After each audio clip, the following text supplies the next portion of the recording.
teori nasakh atau teori abrogasi, nasikh wal mansukh. Nah, ada teori nasikh wal mansukh. Nasikh itu menggantikan, mansukh mencabut. Madia, kita Ini kau orang bilang ini pemaparannya secara umum. Sebentar, Madia, kamu bilang orang Kristen umat terjemahan, nggak apa-apa. Kamu itu umat editan. Kamu umat kontradiksi. Paham? Ya. Ketiga, harus melewati jembatan. Namanya sifat. Kalau di Islam sirat. Supaya masuk ke surga. Kalau dia beratnya pertimbangan dosanya jatuh ke neraka. Nah, saya mau tanya. Tadi saya habis live kan juga.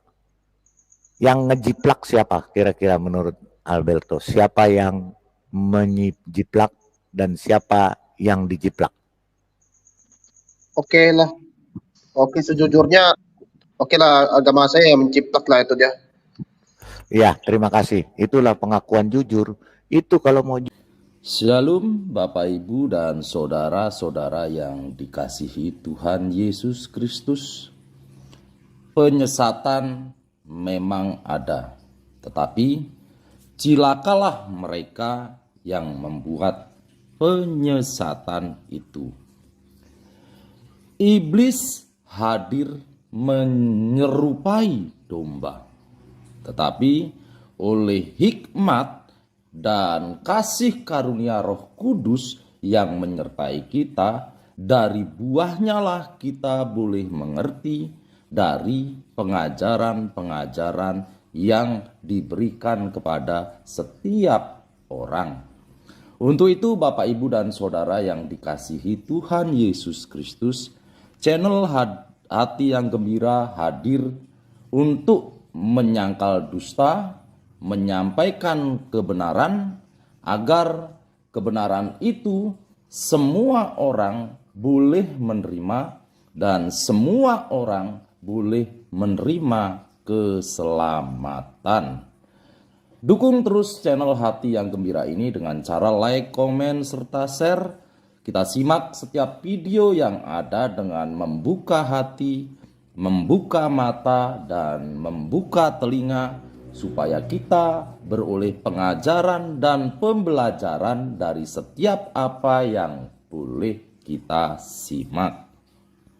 Ya,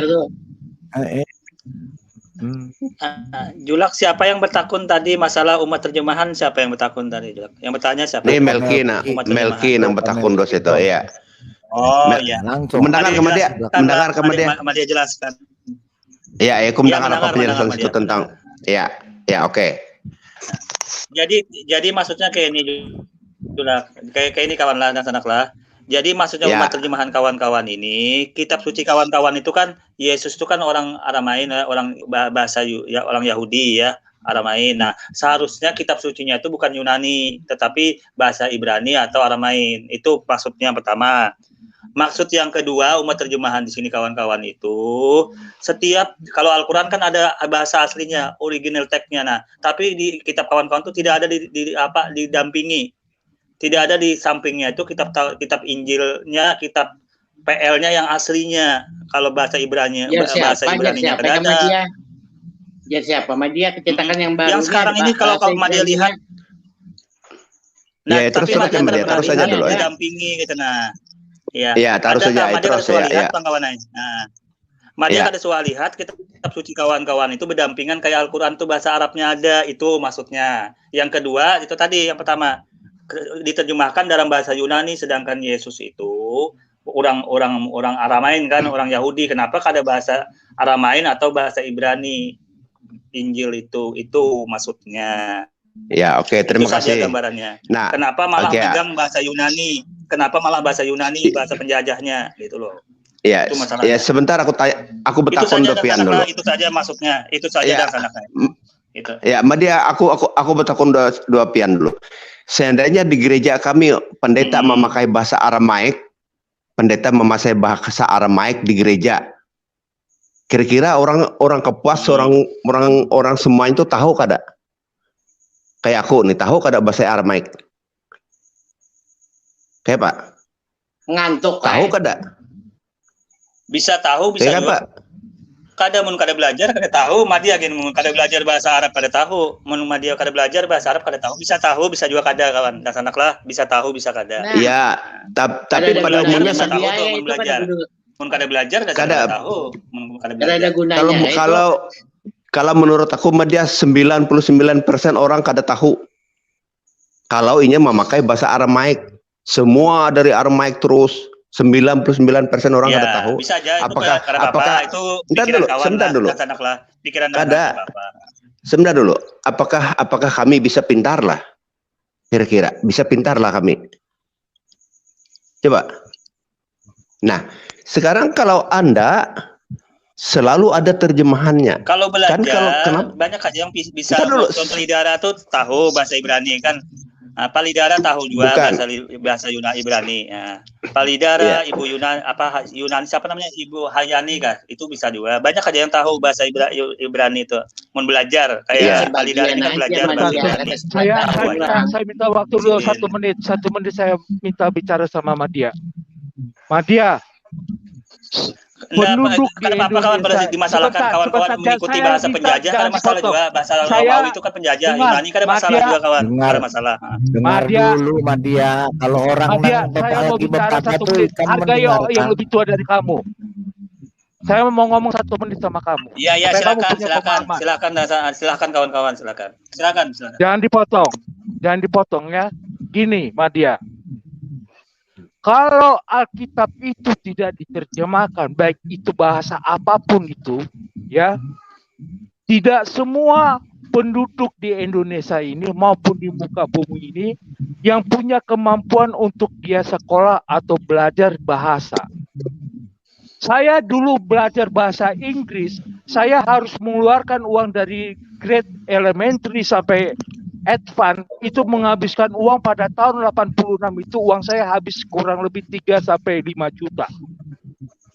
Tidak semua orang bisa mengerti bahasa Inggris. Kau bayangkan yang ada di perkampungan kayak orang Dayak. Orang Dayak emangnya bisa punya uang 5 juta tahun 86? Kutanya dulu sama kau. Kalau tahun 86 uang sekarang mungkin uang minimal itu 100 juta itu. Dengan konversi uang sekarang. Itu biar kau tahu.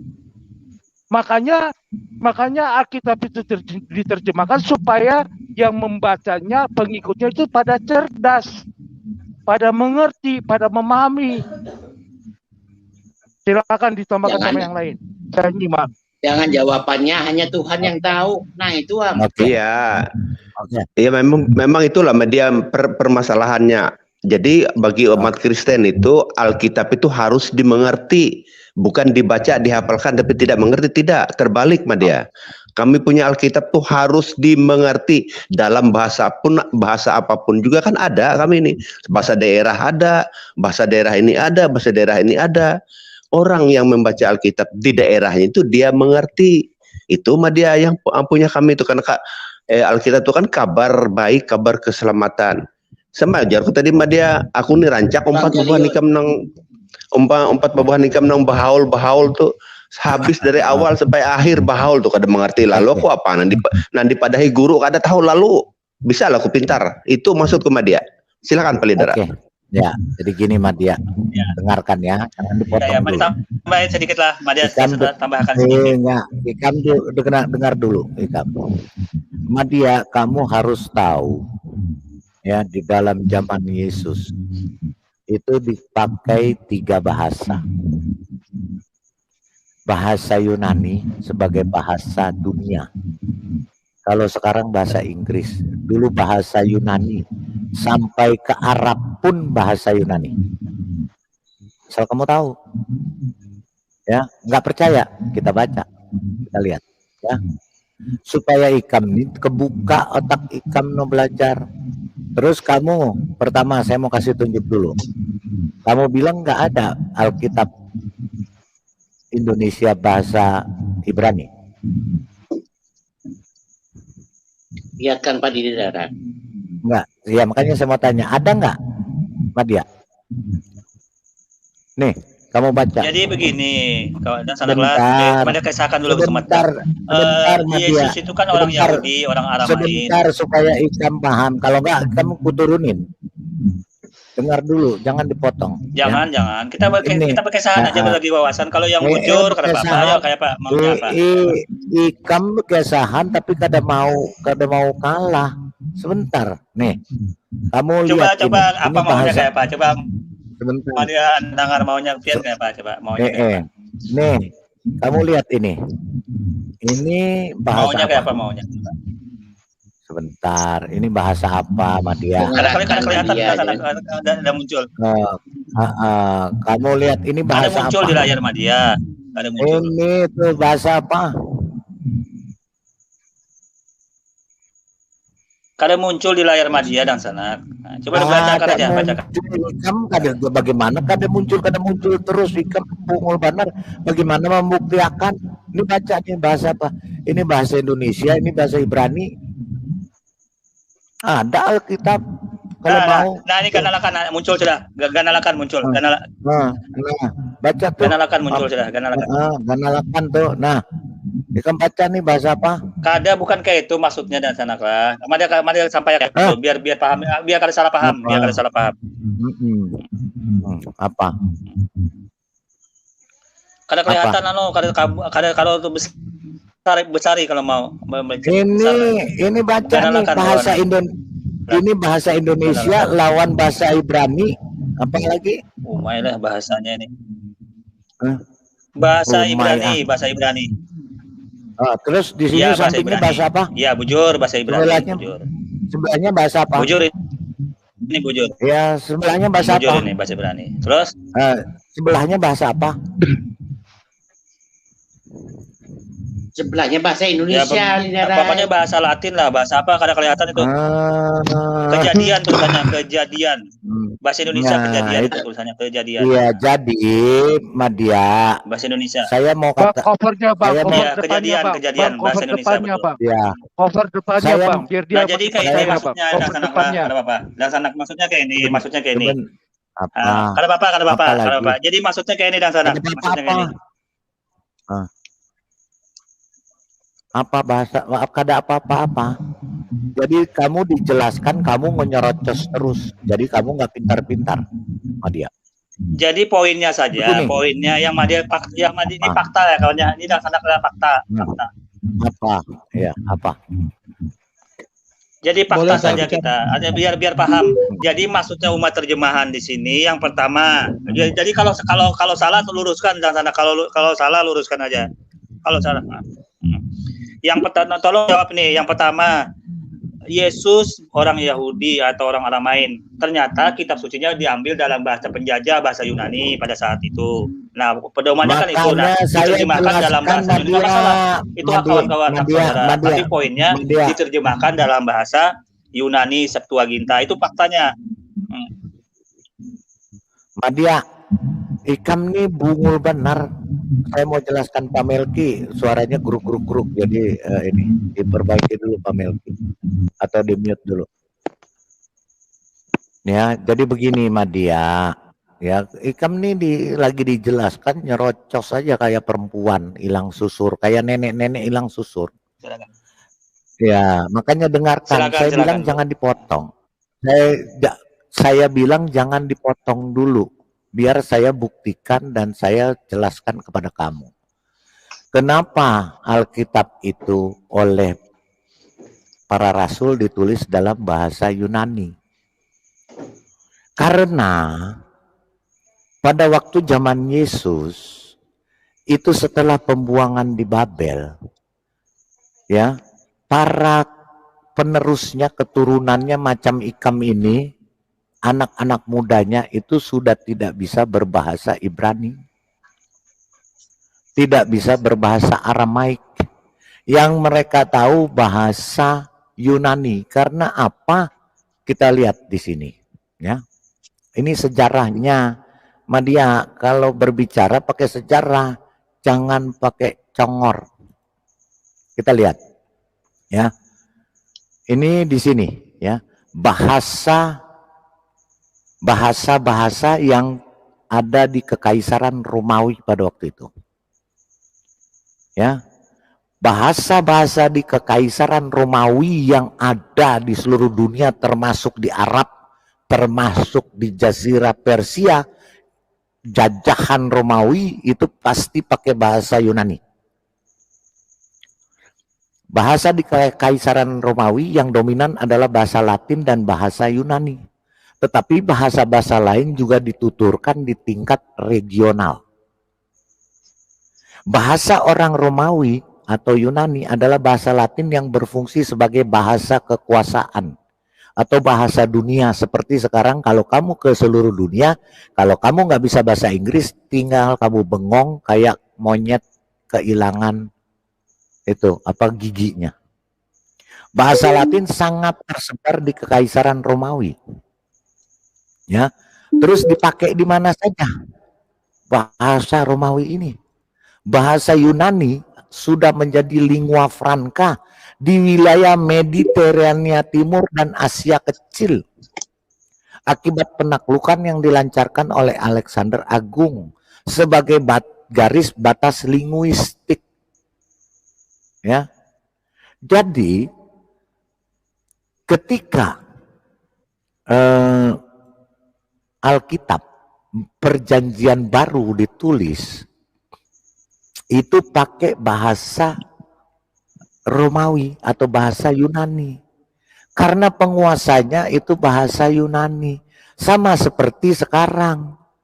Kita bangsa Indonesia. Coba kamu nulis buku pakai bahasa Banjar. Ya, nggak akan ada orang ngerti. Orang ngertinya bahasa Indonesia. Paham kada ikam? Ya. Udah Kalau usah ini jauh-jauh, ya, tidak. udah lari. Enggak, sebentar, udah lari. Biar saya jelaskan. Jadi pakai bahasa Yunani, para rasul menuliskan pakai bahasa Yunani. Supaya seluruh bangsa Israel dan bangsa-bangsa di luar Israel yang di dalam jajahan Romawi bisa membaca Alkitab Perjanjian Baru. Apakah ada bahasa Ibraninya? Bahasa Ibraninya Perjanjian Baru? Ada.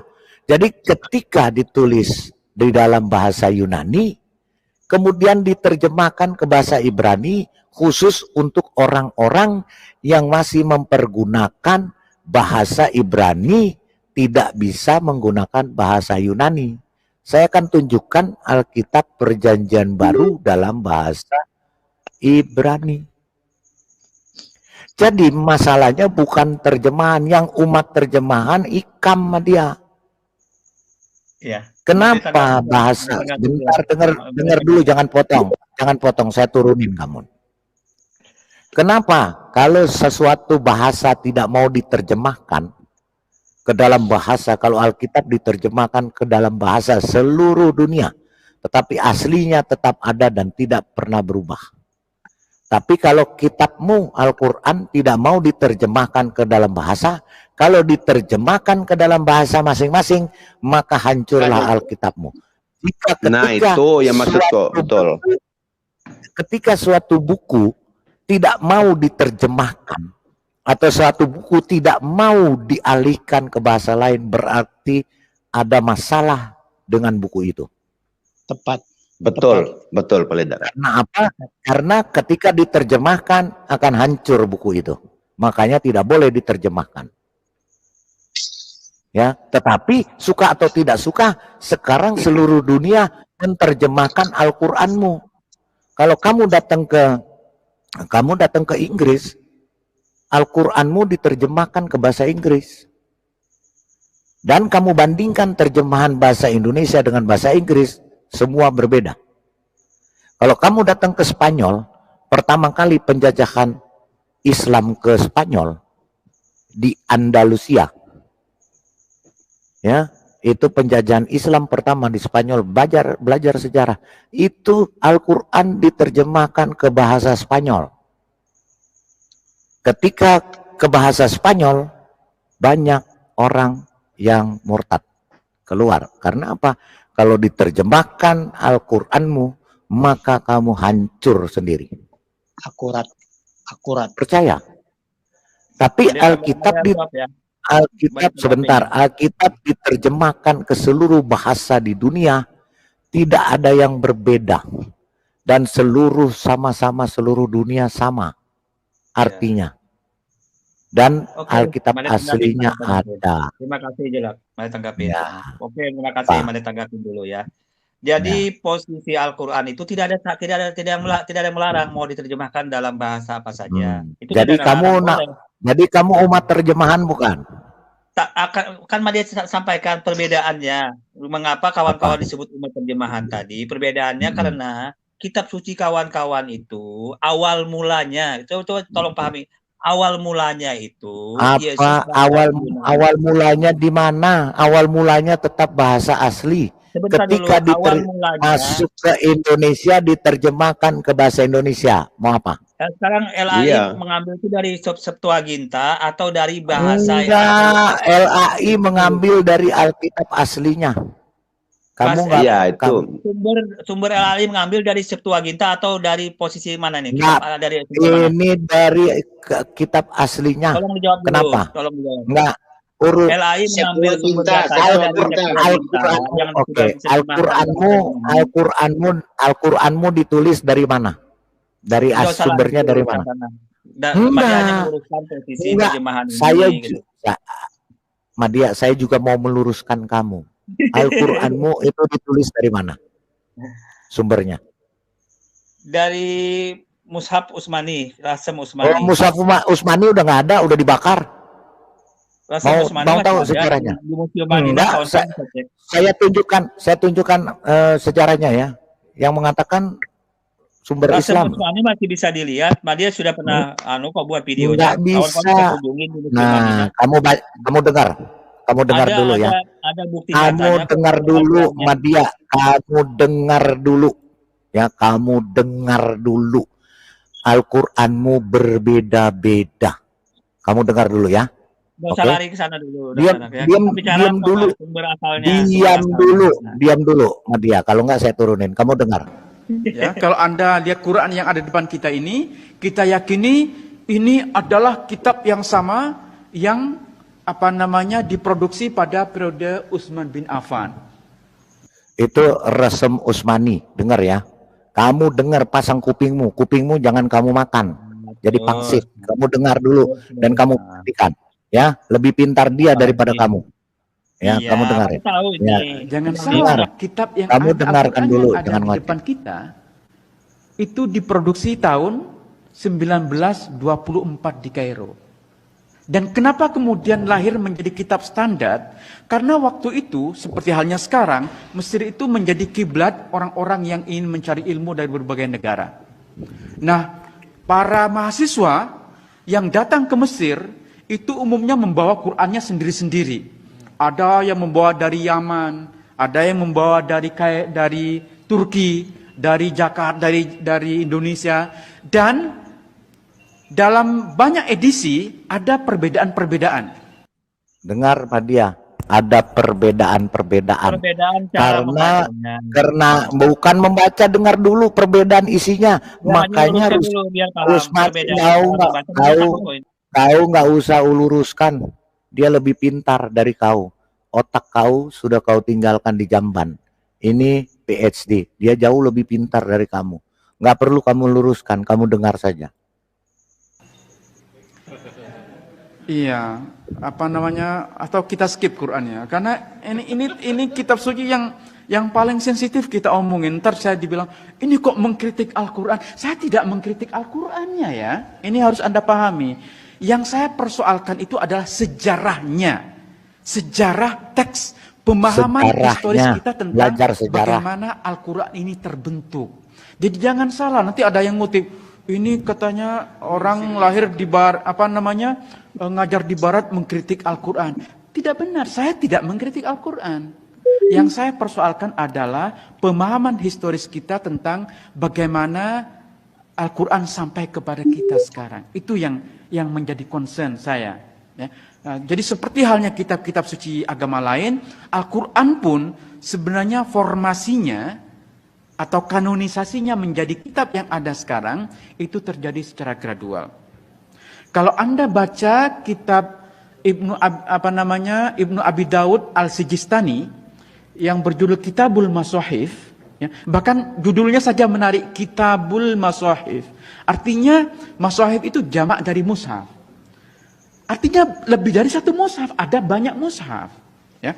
Nah, Al-Sijistani Tidak ada satu mushaf, tidak ada namanya mushaf Utsmani, nggak ada rasem Utsmani, kan? sudah dibakar. Ada banyak mushaf, kamu nggak perlu jelaskan.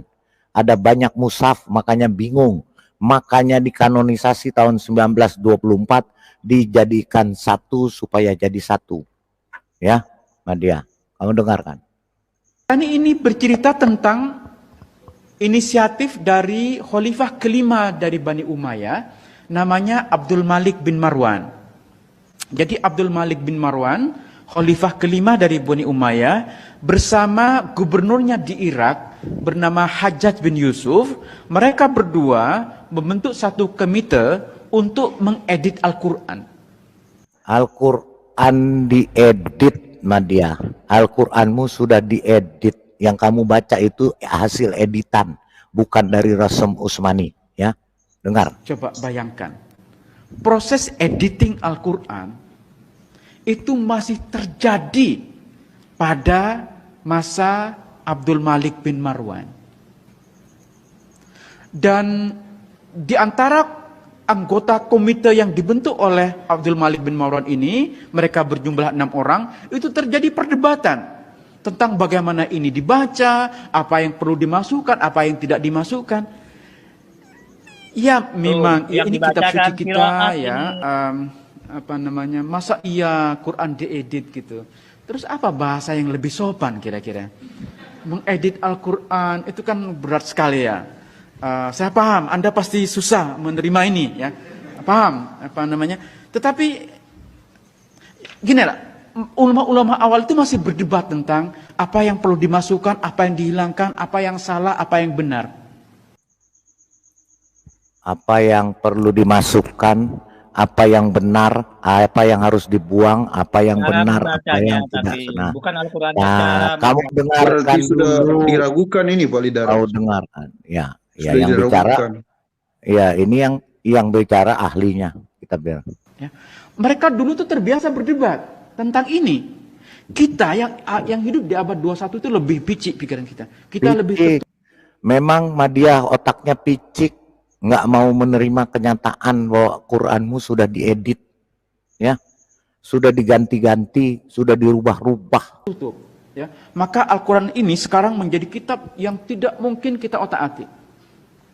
Jadi ketika saya pernah nulis di Geotam tentang rekonstruksi surah Al-Kafirun, itu heboh, mengotak-atik Al-Quran. Padahal yang saya lakukan itu penelitian ilmiah. Penelitian ilmiah, Madiah. Dia jauh lebih pintar dari itu kamu. cara membacanya saja yang diedit.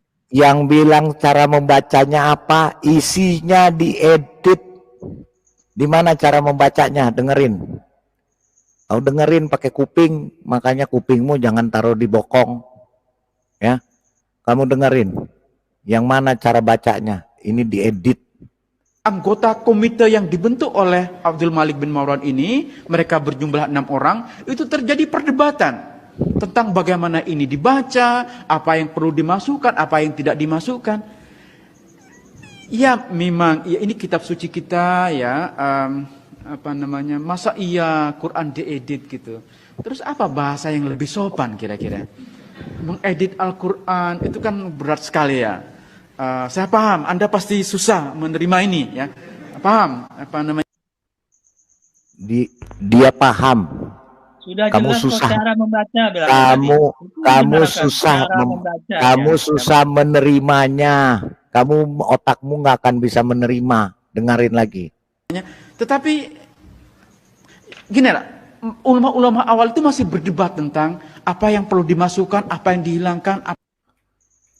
Itu apa? Yang dimasukkan, yang Cara dihilangkan membacanya, apa? coba diulang Yang kalimatnya. Mari yang bisa dengar ke bawah. Cara dihilangkan, yang membaca. cara membacanya dan isinya yang perlu Iya, cara diedit. membaca itu Yang diedit didengarkan bukan cara dulu. membacanya, Madia. Yang diedit bukan cara membaca. Cara membaca itu tergantung mulut orang masing-masing.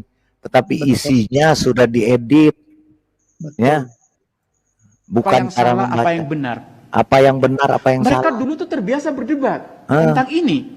Kita yang hidup di abad 21 itu lebih picik pikiran kita. Kita Picik, ya. Jadi sudah diedit. Kamu nggak usah bantah, Dipotong-potong Madia. videonya di apa Julak ini? Kamu nggak usah bantah, Madia. Sekarang saya tanya kamu, ke Al-Qur'anmu ada kontradiksi nggak di dalam Al-Qur'anmu? Iya, mari jawab ya, mari jawab ya. Jadi Ada nggak video yang kontradiksi? ditampil Nggak ada nggak yang kontradiksi? didengarkan Udah, itu udah selesai. Kamu nggak usah perlu meluruskan. Orang yang di live chat juga sudah paham. Dia mau terima atau enggak. Sekarang saya tanya sama kamu.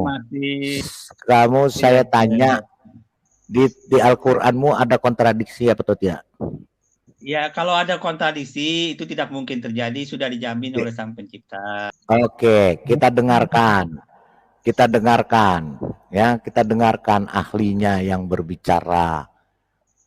Bukan congormu, ya. Kita dengarkan. kemudian adalah bagaimana kita mengatasi ambiguitas teks kitab suci ini. Nah, ini yang akan kita diskusikan pada malam ini. Pertama, kita ingin mendiskusikan pandangan tradisional, ya, pandangan yang dianut oleh kebanyakan umat Islam dalam memahami ambiguitas teks kitab suci. Jadi sebenarnya para ulama terdahulu itu mengakui adanya ambiguitas ini, ya. Walaupun kaum muslim modern ketika kita mengatakan ada ambiguitas teks kitab suci, ada ambiguitas dalam Al-Qur'an, ada kontradiksi dalam Al-Qur'an.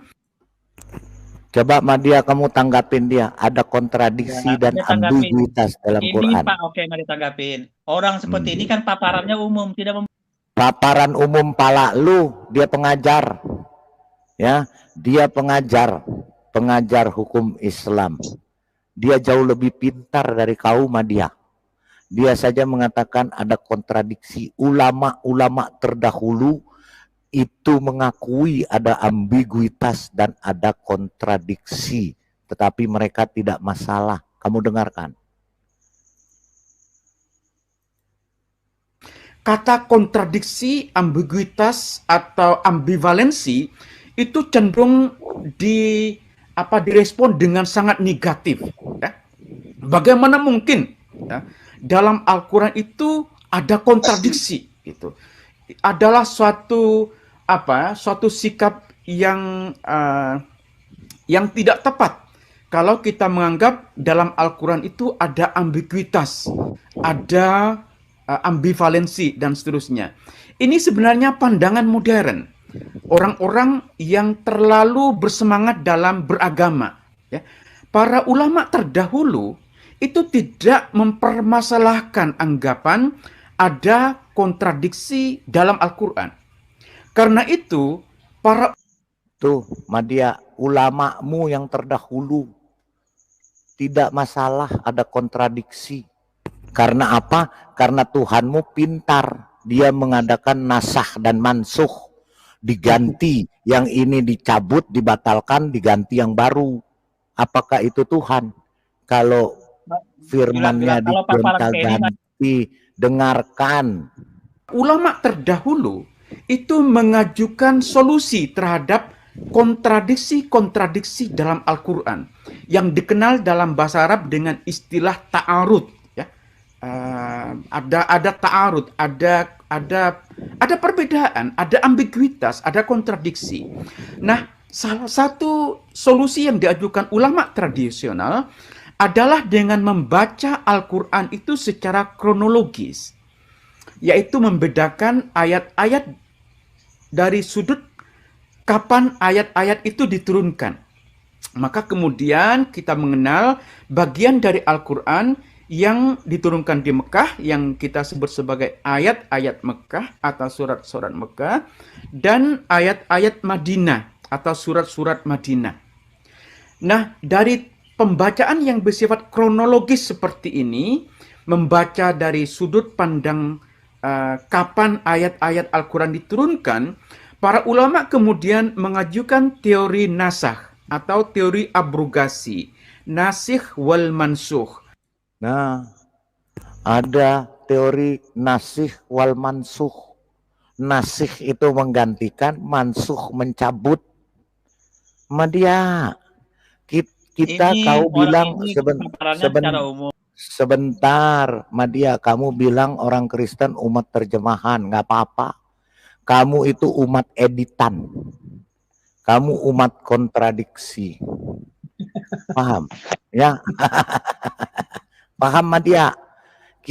Kau bilang kami, kau enggak, sebentar, kau bilang kami orang Kristen umat terjemahan, enggak apa-apa, lebih pinter umat terjemahan daripada umat editan dan umat kontradiksi dengan nasakh dan mansukh. Selesai, Madia. Ini orang ini nggak jelas juga karena orang ini nggak jelas, kau yang nggak jelas, nggak usah ngomong kau. Percuma ngomong kau di sini. Ya. Lebih bagus kitab ditulis manusia daripada ditulis binatang. Iya. Gitu loh, ya. Mau ya, Madia ini bukannya terima, oh ya, dia lebih pinter dari kamu, Madia. Dia diakui oleh Indonesia pun diakui. Kau siapa yang ngakui? Dia diakui dunia. Hulu sungai mengakui Madia tuh. Nah, hulu sungai kan bisa, ya. Itu Madia, ya. Kau kadang umat contoh ya, pada kontradiksi, tapi kadang memberikan contoh Al-Quran. Kau karena kau bepadahan ngalur ngidul, ikan bakar rambut aja. Di sini kada kawak bakar rambutan, ya. Oleh Bapak di hulu sungai itu banyak dikeramputin. Tidak kau keramputi aja. Itu Al-Quran mana yang kontradiksi? Ini orang ini parah juga langsung. Oh, parah katanya. Oke. Ya. Madia, belajarlah. Ya.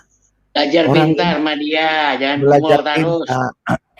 Madia, orang selawarnya ini kada dicuci. Jadi begini, kalau nang orang pintar, jarang Madia ini. Orang pandai itu pernah bungul, Madia. Orang pandai itu pernah bungul, tapi orang bungul orang bungul macam ikan itu belum pernah pandai. Makanya ikan bungul terus bakar rambut, ya. Jadi ikam itu umat editan. Ikam itu dia banyak dikeramputin. Kontradiksi. Ya. Nah, yang lain kau tanya, Madia. Kalau kau mau bertanya, kau siap ditanya. Apalagi jangan ikut-ikutan kayak nama. Banyak dustanya. Kayak apa? Oke, Madia. Oke, Madia. Kamu oke, sebentar. Oke, Madia, saya mau tanya sama kamu. Kau nggak usah, tadi sudah dijawab semua pertanyaanmu, ya, dijawab oleh orang yang pintar. Sekarang saya mau tanya sama kamu, ya Madia. Coba kamu jelaskan alif lam mim artinya apa? Hanya Tuhan yang tahu. Hanya Tuhan yang tahu. Alif lam mim ada dua makna. Makna terjemahan dan makna yang dimakna dalam Al-Quran. Makna arti dan makna terjemahan. Ada dua makna. Makna di Al-Quran mana? Oke. Jadi makna yang dimaksud dengan artinya ya, itu hanya Tuhan yang tahu. Itu yang pertama. Hanya Tuhan yang tahu. Hanya Tuhan yang tahu. Hanya Tuhan makna yang kedua, tahu. Dijelaskan makna yang kedua itu adalah pembuka surah. Nah, pembuka surah. Di mana ditulisnya? Makna yang ketiga, di mana? Sebentar. Di mana? Sebentar. Kamu jangan hanya ngomong aja karamput. Di mana makna surahnya di dalam Al-Quran? makna kop suratnya di mana dalam Al-Quran? Tunjukkan. Urutan pertama itu makna pembuka surah namanya. Iya, mana di dalam Al-Qur'annya ditulis pembuka surahnya mana? Hanya Tuhan yang tahu. Jadi Gimana? pada saat dia berada di urutan yang pertama, di situ menggambarkan pembuka surah. Di mana datanya di dalam Al-Qur'an disebut di surah apa itu sebagai pembuka surah? Silakan. Oh, tidak dijelaskan seperti itu. Tidak dijelaskan, nggak usah kau Tuhan yang tahu, jelaskan. Pak Lidara. Enggak, gini Madia, kau ini menistakan Quranmu sendiri. Nabimu saja tidak berani berkata terus kemudian hadis, ada hadisnya tidak bisa bertentangan sama Al-Quran. Kalau tidak tertulis di Al-Quran dia tidak akan bicara. Kok kamu lebih berani? Di Al-Quran nggak ada tapi kamu ngomong. Itu Madia. Oke. Gimana ada itu tulis? secara Gimana? otomatis terdapat dalam urutan yang pertama. Jadi karena urutan pertama namanya pembuka surah. Di mana surahnya, surah berapa yang kamu jelaskan bahwa itu pembuka surah? Penjelasan saja, pembuka surah. Oh, penjelasan siapa? Penjelasan siapa itu? Penjelasan dari ayat itu karena berada di awal urut. Iya, siapa yang menjelaskan? Yang menjelaskan Bukhari, Muslim, Tirmizi, atau siapa? Yang jelaskan itu sendiri menjelaskan dari urutan di mana jelaskan di dalam urutan Quranmu aja nggak ada itu dari susunan nggak ayat ada di dalam Quranmu nggak ada alif lam mim artinya apa, Madia? Kamu jangan jelaskan menurut otakmu sendiri, coba pakai dalil. Silakan. Yang kedua penjelasannya, jadi makna alif lam mim itu selain pembuka surah adalah penetapan salah satu huruf hijaiyah. Salah satu. Iya. Di mana tertulisnya? Di mana dalam Al-Quran? Siapa yang bicara? Siapa yang tafsirin? Gitu. Maksudnya apanya? Masalah apa? Ya, siapa yang tafsirin yang seperti kamu ngomong pembuka surah? Loh, terus itu otomatis tidak perlu ditafsir. Otomatis di mana? Di mana? Orang nggak ada yang ngomong. Semua orang Islam ditanya alif lam mim, hanya Tuhan, hanya Allah yang tahu. Stop. Hanya Tuhan yang tahu itu makna artinya. Tapi makna yang secara otomatis makna penerapan, makna kalau bisa namanya maknanya mana? Mana tafsirnya? Mana tafsirnya? Mana tafsirnya? Itu jangan dikarasi. Kamu udah parah dia. Pertama kamu bikin penjelasan sendiri. Yang kedua sendiri. Iya, kamu udah bahaya lu ini lu. Makanya saya nggak mau kasih dia ngomong. Jangan mabuk kamu agama Madia nih. Iya, mabuk agama. Itu itu makna arti hanya Tuhan yang tahu. Makna. Dah, udah cukup. Kalau udah makna Tuhan yang tahu sudah. Kamu berarti nggak tahu maknanya. Sudah selesai itu. Nggak usah kau tafsir. Nggak usah kau tafsir Madia. Mengartikan sendiri, menetapkan sendiri. Tiga makna dari ayat itu. Pertama hanya Tuhan yang tahu. Yang Alberto, kedua. Sebentar, Alberto. Ya. Kamu ngomong sama Madia ya. Kamu bicara sama Madia, dia terlalu bodoh. Kamu ngomong. Dinasihatin Alberto, nggak boleh begitu. Dia. Jelasin sendiri, netapin sendiri, nggak boleh. Melecehkan Al-Quran itu kitab suci, nggak boleh nafsir sendiri. Nggak ada tertulis di Al-Quran kok nafsir sendiri. Benar nggak Alberto? Sebentar Pak, sebentar. Saya mau tanya, Alberto, menurut kamu benar nggak kalau nafsir Al-Quran sendiri padahal di Al-Quran nggak ada? Tidak betul, itu salah. Salah tuh, dengar Madia. Nah, itu berarti dia bodoh apa pintar, Alberto? Bodoh. Dengerin tuh ya. Nafsir sendiri kok nggak ada ayatnya, nafsir sendiri. Bungul memang dia. Oke, silakan yang lain. Pak Evangelis, silakan Evangelis. Shalom Pak Lidara. Shalom. Memang kebanyakan mereka yang masuk yang para keledai seperti Madia tadi, biasanya mereka berbohong dan coba membuat. Saya lihat mereka karena Pak Lidara cepat sekali memotong dan Pak Lidara cepat sekali menjinakkan si Madia tadi, sehingga tidak banyak yang dia coba untuk menista firman-firman kita. Tapi itu kebiasaannya mereka. Mereka itu bertanya, tetapi ketika dijelaskan, malah mereka menjawab sendiri dan mengarang-arang, seperti kebiasaannya si Bangka ini. Iya, memang betul. Iya, lanjut. Iya, mungkin gitu aja pendapat untuk sementara. Iya, ya memang mereka begitu ya. Makanya kalau saya mau berdiskusi, kita diskusi yang benar. Diskusi dengan kejujuran. Data sudah kita sampaikan. Yang berbicara bukan saya. Yang berbicara ahlinya. Saya nggak mau berbicara sendiri. Karena salah saya nanti kalau menafsirkan. Kalau saya yang berbicara menafsirkan sendiri, tidak. Itu ahlinya. Ahli Al-Quran. Dia sendiri mengatakan, diedit. Itu ada fakta sejarahnya. Ya, saya sudah baca yang dia sebutkan tadi. Kitabul Masokhif. Ada, saya punya bukunya Kitabul Masokhif. Dan di situ memang tertulis bahwa itu memang diedit. Karena memang waktu itu banyak Quran-Quran yang berbeda-beda. Sampai sekarang Madia ada itu kan sekolah Pak Lidara, jadi dia nggak ngerti. Tapi katanya sarjana hukum. Tapi Hukum otaknya rimba bungul. kali, hukum rimba. Ya. Nah, sampai sekarang itu ada 37 versi Al-Quran yang berbeda-beda. Itu fakta.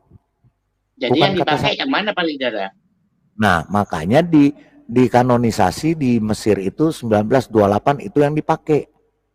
Yang 37 versi silakan, karena itu versinya ada yang di Afrika, ada yang di Maroko. Itu mereka pegang sendiri-sendiri, mereka nggak mau pakai yang itu. Gitu ya. Itu Kacau fakta. ini ya. Iya, itu fakta. Makanya saya bilang, dia mau bilang kita umat terjemahan, puji Tuhan, terima kasih. Lebih pintar umat terjemahan daripada umat editan. Dan umat kontradiksi. Kan itu. Editan gitu ya. tapi nggak ngerti juga Pak Lidara. Iya. Oke. Lemerian. Saya boleh sedikit Pak? Ya, silakan. Oke. Gini Pak, Madianya masih ada Pak? Udah kabur.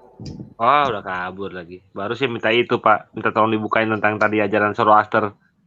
Tolong ditanyain mirip apa dengan siapa dan bagaimana pendapatnya. Sesuai topik Pak. Madia itu Google aja kalah. Kalau Google kita buka dia nggak punya, pasti tulisannya di situ apa? Tulisannya apa? Error. Not Tidak found. bisa. Not found, tidak ada. Nyerah Google. Tapi Madia tidak ada nyerahnya. Dia bisa jawab terus, walaupun jawabnya sekena-kenanya dan semau otaknya dia. Apa ke Alberto gimana Pak? Alberto lebih oke. Silakan aja Alberto, silakan. Iya, coba Pak ditanya Pak pendapatnya. Ya, oke, coba tanya saya. Oke, Alberto. Di ajaran Zoroaster yang sudah ada 6 abad, yang udah ada 1200 tahun sebelum Islam.